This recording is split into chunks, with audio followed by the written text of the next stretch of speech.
네, 오늘은 멀리 러시아 쪽 소식을 먼저 하고 하나씩 가까이 들어오겠습니다. 푸틴 러시아 대통령이 우크라이나 전선 투입을 위해서 예비군 30만 명 동원을 선포한 데 대한 항의 시위가 러시아 전역으로 확산되면서 격화 조짐을 보이고 있습니다. 뉴욕타임스 보도에 따르면 동원령 공포 이후 현재까지 러시아 내 군 징집센터를 비롯한 정부 건물 54채가 방화로 불에 탔다고 합니다. 또한 이 러시아 독립언론 보도를 보면 당국이 징집 대상자들의 출국을 막기 위해서 국경을 봉쇄할 것이다 라는 소문이 나돌면서 지난 사흘 사이 26만 명이 러시아에서 벌써 도망친 것으로 추정된다라는 보도입니다. 이거 이 러시아가 국민들의 반발이 심한데 동원령을 무리하게 밀어붙이고 있는 게 아닌가 싶습니다. 뿐만 아니라 너무 또 급하게 서둘러서 동원을 하고 있는 것으로 보이는데, 사실 러시아는 싸울 군인만 부족한 게 아니라 그들을 훈련시킬 인력도 충분하지 않은 것으로 알려졌습니다. 결국 마구 동원된 러시아 젊은이들, 총 쏘는 법만 겨우 배워서 최소한의 준비만 된 상태로 전선에 배치될 것으로 보입니다. 무슨 중공군 인해 전술도 아니고 참 이 러시아군도 생각 외로 이 재래식입니다. 물론 핵무기를 갖고 있다라는 점에서 걱정을 하긴 합니다만은 저거 정말 핵만 없으면 참 그런 생각이 듭니다. 네, 내일 이 카멜라 해리스 미국 부통령이 한국을 방문하죠. 1일 방문이라는 짧은 일정인데 비무장지대를 방문하겠다라고 밝혔습니다. 중국의 대만 위협 속에 북한 핵 위협이 한반도를 넘어서 이 지역과 글로벌 차원의 심각한 우려가 되고 있습니다. 해리스 부통령의 비무장지대 방문이 북한에 대해서 이번에 단호한 메시지를 발신하는 계기가 될 전망입니다. 자, 그런가 하면 캐나다가 코로나19와 관련된 모든 여행 규제를 폐지한다라고 밝혔습니다. 자, 캐나다 정부는 현재 입국자들에게 요구하고 있는 코로나 백신 접종 증명서와 음성 확인서 제출, 그리고 14일간의 격리를 다음 달 1일부터 모두 요구하지 않기로 했다고 합니다. 아울러 비행기와 기차 탑승객에 대한 마스크 착용 의무화 역시 이달 말을 끝으로 없어집니다. 또한 이 크루즈 이용자들의 탑승 전 코로나 의무 검사도 사라질 예정입니다. 이것 빼고 저것 빼고 하니까 그냥 캐나다는 옛날로 돌아간 거네요. 캐나다 그야말로 back to normal입니다. 이제 미국으로 들어오겠습니다. 캘리포니아주에서 생산되는 쌀 가격이 급등하면서 미국의 한국산 쌀이 더 많이 들어올 전망입니다. 캘리포니아주의 폭염과 극심한 가뭄으로 쌀 가격이 최근에 급등한 반면 한국에서는 쌀의 과잉 공급으로 가격이 반대로 폭락하면서 쌀의 수출기를 한국에서는 모색해야 하는 상황이 벌어지고 있습니다. 이 가뭄으로 캘리포니아주 이 쌀 수확량이 대폭 감소하면서 한인타운에서 판매하는 이 백미는 2배에서 최대 3배까지 올라서 지금 20파운드 기준 18달러에서 22달러 정도 그 사이에 판매되고 있습니다. 원래 한국에서 수입해온 한국산 쌀이 운송비 등 때문에 당연히 더 비싸긴 한데요. 최근의 경우에는 예를 들어 보겠습니다. 이 한국산 만세 보령 프리미엄 황진 쌀이라고 있습니다. 이거 20파운드에 지금 30달러 원래 정가지만 시온마켓에서 할인가로 24달러에 지금 팔고 있습니다. 캘리포니아 쌀과 가격 차이가 거의 없는 셈이죠. 뭐 한 1불 정도밖에 차이 안 나죠. 또한 4kg짜리 강남 가바쌀, 이 오분도라는 쌀은 한남체인에서 $20에 판매하고 있습니다. 근데 이제 요거는 무게가 4kg이니까 가격 비교 다시 해볼게요. 보통 미국 내 한인마켓에서 판매되는 쌀이 15파운드짜리 그리고 20파운드짜리 이렇게 있는데, 앞서 이 황진쌀이라는 것은 20파운드에 할인 가격이 $24라고 말씀드렸죠. 근데 이제 가바쌀은 4kg이라고 했는데 4kg이면 9파운드 정도밖에 안 됩니다. 그러니까 이제 9파운드에 20불이면 요건 좀 비싸긴 하네요. 이 참고로 한국에서 보시는 분들은 그 파운드 하니까 와닿지가 않아 하실 수가 있는데, 여기 이 미국에서 판매되는 쌀 15파운드는 킬로그램으로 하면 약 7kg, 또 20파운드는 약 9kg 정도다 라고 생각하시면 되겠습니다. 이 한국에서 미국 이 무게 말할 때 파운드, 또 이제 킬로그램, 이게 막 헷갈리고요. 그리고 이제 거리 말할 때 킬로미터, 마일, 뭐 야드, 참 가끔 가늠이 잘 안 될 때가 많죠. 오래 산 저도 참 그렇습니다. 자, 미국 최악의 총기 참사 가운데 하나로 꼽히는 2017년 라스베가스 총기 난사 사건을 모방한 범죄를 계획한 혐의로 캘리포니아주의 한 30대 남성이 경찰에 체포됐습니다. 얼마나 다행인지요. 어제 UPI 통신 등 보도에 따르면 캘리포니아주 북부 치코 시내 경찰은 어제 오전 해당 지역의 한 모텔 인근에서 살해 협박 등 혐의로 댈러스 마시라는 37살의 남자를 체포했다고 밝혔습니다. 경찰은 이 마시가 특정인과 경찰관들에게 살해 위협을 가하고 특정한 날에 라스베가스식의 이 총기 난사를 저지르려 준비 중이다라는 첩보를 입수해서 수사에 착수했고, 이를 입증할 증거를 확보했다라고 말했습니다. 마시는 체포된 이후에 조사를 받았는데, 그 과정에서 경찰관과 그 가족들을 살해하겠다라고 또 협박을 하면서 폭력을 휘두르기도 했던 것으로 전해졌습니다. 한편 이제 5년 전인 지난 2017년 네바다주 라스베가스에서는 야외 음악 콘서트가 열리고 있었는데요. 그때 그 현장 옆 한 고층 호텔 32층에서 한 남자가 공연장을 향해서 총기를 마구 난사해 모두 이때 60명이 숨지고 400여 명이 다치는 그런 참사가 벌어진 바 있죠.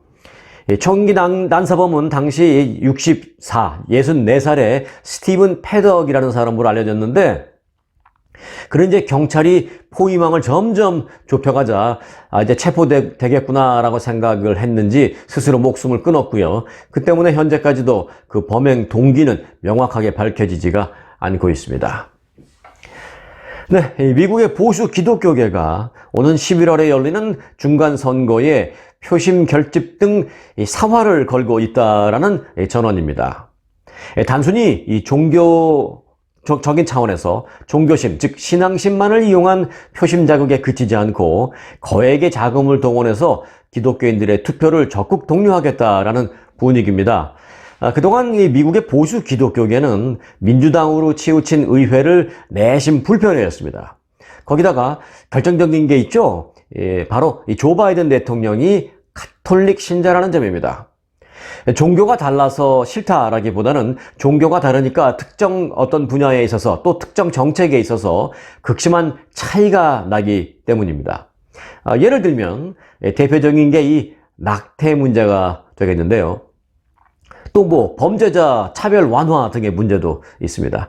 결국 미국이 너무 좌편향적인 행보로 가고 있다는 것이 큰 보수계의 우려로 나오고 있습니다. 보수계는 이를 위기다라고까지 얘기하고 있는데요.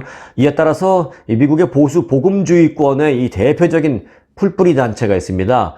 Faith and Freedom 연합이라는 단체인데요. 이 단체는 이번 11월 중간선거에 $4,200만 투입할 예정이라고 합니다. 자, 좀 추상적이죠? 여기까지가 그냥 일반 뉴스라고 하면 저는 좀 풀겠습니다. 쉽게 풀어드리죠? 이 보수나 진보나 이 가름하는 중요한 잣대 가운데 하나가 바로 낙태권입니다. 그런데 지난 6월 연방 대법원이 낙태권을 주정부의 결정사항으로 돌린다라는 판결을 내린 바 있습니다. 이 원래 낙태권은 그동안 연방 차원에서 합법적으로 인정돼 왔는데 이걸 대법원이 연방, 즉 미 전국이 다 합법으로 하지 말고 각 주정부가 알아서 해라라고 판결을 내린 겁니다. 그러니까 일부 주는 낙태를 바로 금지시킨 거죠. 사실상 진보 진영의 패배다라고 볼 수가 있습니다. 그래서 그 이후에 진보 진영이 민주당을 중심으로 이번 중간 선거에서 반드시 대승을 거둬서 미국이 보수로의 회귀를 막아야 한다라는 움직임이 생긴 겁니다. 또 그러자 이 보수 쪽에서는 낙태권 하나 이렇게 된다고 넋놓고 있다가 우리가 중간 선거 낭패 보겠네 하는 이 분위기가 생겼습니다. 이런 보수 쪽의 분위기를 지금 기독교계가 이 뒤에서 밀어주고 있는 것입니다. 자, 팬데믹으로 가파른 상승세를 보인 미국의 주택 임대 시장이 2년 만에 하락세로 전환됐습니다. 미국의 부동산 데이터 업체인 코스타그룹의 정례 보고서에 따르면 지난 8월 아파트 임대료 호가는 한 달 전보다 0.1%가 내렸습니다. 큰 수치는 아닙니다만 월별 집계로 보면 2020년 12월 이후로는 첫 하락세다라는 상징적인 의미가 있습니다. 일단 많은 전문가들은 임대 시장이 앞으로 몇 달 더 하락하거나 적어도 연말까지는 보합세를 보일 것으로 전망하고 있습니다. 그동안의 임대료 급등에 따른 피로감, 또 신축 임대 건물의 증가, 또 계절적인 요인 등이 합해져서 이런 판단의 근거로 제시되고 있습니다. 네, 우리 한인들도 많이 이용하죠. 미국에도 있고 한국에도 있죠. 이 코스트코. 이 코스트코가 37년째 지켜온 $2 미만의 메뉴가 하나 있습니다. 그게 바로 코스트코 매장 밖에 있는 그곳에서 판매하는 핫도그와 드링크 콤보 메뉴입니다. 이 가격을 가능한 한 영구히 올리지 않겠다라고 밝혔습니다. 이 ABC 방송은요, 코스트코의 주유소와 여행 서비스 등의 호조 덕분에 식품 가격을 급격하게 인상할 필요가 없다라면서 핫도그와 드링크의 콤보 가격이 영원히 $2 미만으로 유지될 수 있을 것이다 라고 코스트코의 CFO의 말을 인용해서 보도했습니다. 이 코스트코의 핫도그와 드링크를 같이 주는 그 메뉴 콤보 가격은 현재 $1 50센트입니다. 참 싸긴 싸죠. 모든 물가가 고공행진하는 요즘 추세를 보면 이건 정말 고마울 정도로 쌉니다. 소위 착한 가격입니다. 코스트코 반드시 이 약속 지키기 바라겠습니다. 다른 데서 돈 많이 버니까요. 요 메뉴만큼은 영원히 $1 50센트 갑시다. forever. 자, 일부러 50 얘기하다가 갑자기 돈 어마어마하게 많이 버는 사람 얘기 하나 좀 할까요? 류현진 선수가 메이저리그 서비스 타임 10년을 채웠다라는 소식입니다. 메이저리그는 부상자 명단에 올라서 경기에 나서지 못하더라도 선수로서 등재가 되어 있으면 서비스 타임으로 인정됩니다. 즉 일한 시간으로 인정됩니다. 즉 류현진 선수가 메이저리그에서 공식 선수로 10년을 활동했다는 겁니다. 10년 일했다라는 표현도 가능하죠. 그게 하실 수 있는데요. 요게 이제 메이저리그도 연금 제도가 있거든요. 10년 이상 메이저리그에 몸담으면 연금 액수가 아주 큽니다. 45세부터 연금을 수령하기로 하면 사망할 때까지 이제 10년 이상 일하는 사람들 매년 $68,000를 받게 되고요. 지금 환율로 따져보면 그러면 원화로 따지면 약 1년에 9,724만 원 그 정도 받을 수 있게 됩니다. 요걸 좀 늦추어서 나는 62세부터 받겠다라고 하면 매년 죽을 때까지 $21만 5천 원화로 약 3억 7,045만 원을 받게 된다고 합니다. 요즘 62세면 청년인데 죽을 때까지 매년 3억 원을 준다고 생각해 보세요. 정말 부러운데요. 와, 이 메이저리거들 연봉 많이 받는 건 알겠지만 이 은퇴 후에 연금까지 이렇게 받는 건 잘 모르시는 분들 계셨죠? 그리고 한국 선수 몇 명 더 있습니다. 박찬호 선수가 14년 근무했고요. 추신수 선수가 13년, 또 메이저리그에서 활동해서 이렇게 두둑한 연금을 받는 선수들 좀 더 있습니다.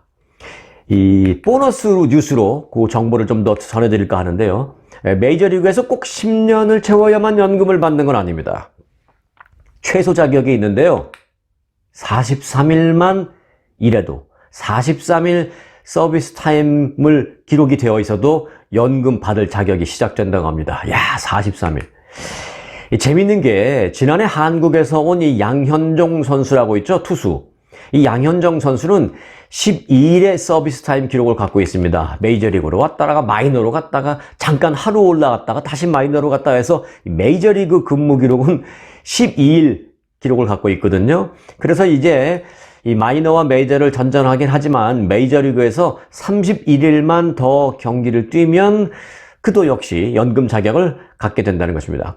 근데 그런 경우에 뭐 많지는 않고요. 45세에 수령한다고 하면은 1년에 $1,694 정도, 62세에 수령한다라고 하면 1년에 $5,375 정도가 된다고 합니다. 요게 이제 그러니까 최소 연금 액수의 기준점이 되겠죠. 전달을 해드리다 보니까 저도 살짝 재밌어지는데요. 조금 더 한번 들어가 볼까요? 참고로 김병현 선수도 8년 9일의 서비스 타임을 갖고 있어서 두둑한 연금 수령 가능하고요.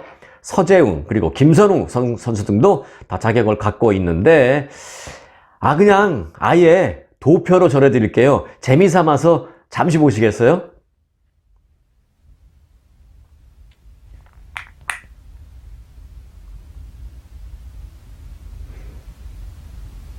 네, 오랜만에 보는 이름들도 많이 나오죠.